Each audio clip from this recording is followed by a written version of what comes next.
Madame Ndiaye Mbow, première adjointe au maire de Kaolack, en charge de la promotion féminine. Au niveau de Kaolack, nous avons vraiment des femmes très dynamiques qui sont représentées dans tous les secteurs d'activité.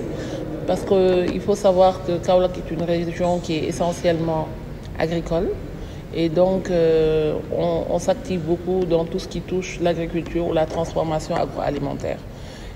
Donc, il faut savoir que les femmes sont très versées dans ce métier et même d'autres métiers, puisque le niveau de leur étude est en train d'être rehaussé. Et aussi, au niveau de la formation, elles ne sont pas en reste. Donc, elles sont pratiquement partout dans tous les secteurs d'activité. Donc, nous sommes en train de lutter pour l'autonomisation des femmes parce que, bon, comme le maire a l'adage l'habitude de le dire, en fait, plutôt que de donner du poisson, il vaut mieux apprendre à la personne comment pêcher. Donc, nous avons mis un programme important au niveau de la commune de Kaolack, la PROFEM plutôt, la promotion féminine. Et donc, en fait, c'est un programme qui repose sur 3 pans. La formalisation, le financement et la formation, justement. Et donc, au niveau de la formation, de la formalisation, qui est le point de départ, donc nous avons aujourd'hui formalisé des femmes en coopérative, des coopératives qu'on appelle nous aussi en interne coopératives, parce que c'est pour des femmes qui sont actives, PROFEM. Et donc, nous avons réparti Kaolack en 10 zones, des zones de 4 à 5 par quartier. Et ces femmes qui sont formalisées, nous avons comme projet d'ouvrir des maisons de la femme dans chaque zone. Et les maisons de la femme, ce sont des mini-industries en fait. Je vous l'ai dit, Kaolack est une région qui repose essentiellement sur l'agriculture.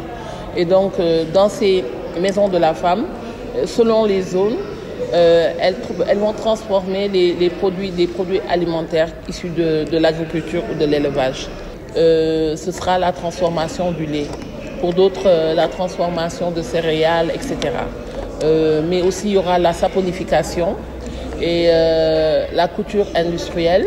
Nous avons aussi signé au niveau de la mairie une convention avec des opérateurs téléphoniques. Et donc, elles feront aussi du transfert d'argent. Et nous sommes aussi en partenariat avec la Chambre de commerce qui travaille avec un projet américain qui s'appelle Nafoore Warsaji, justement pour le développement des produits horticoles. Donc, les femmes vont être des relais commerciaux pour les agriculteurs, les gros producteurs, en vendant des légumes, tout ce qui touche au monde agricole en fait. Voilà, donc c'est un programme qu'on a initié et ça c'est au niveau des quartiers, des zones. Donc, mais il y aura aussi le grand centre d'incubation où tout ce qui est développé au niveau des maisons de la femme sera développé en format supérieur. Voilà, donc ce sera au niveau macro. Voilà, donc c'est généralement des projets que la mairie veut développer. Parce qu'il faut savoir que actuellement nous sommes à la mairie, mais notre formation vient plutôt du secteur privé.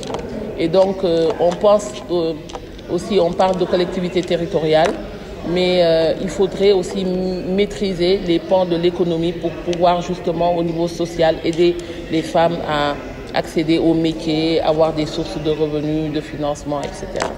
Déjà vous remercier Info N pour l'intérêt que vous portez à la gente féminine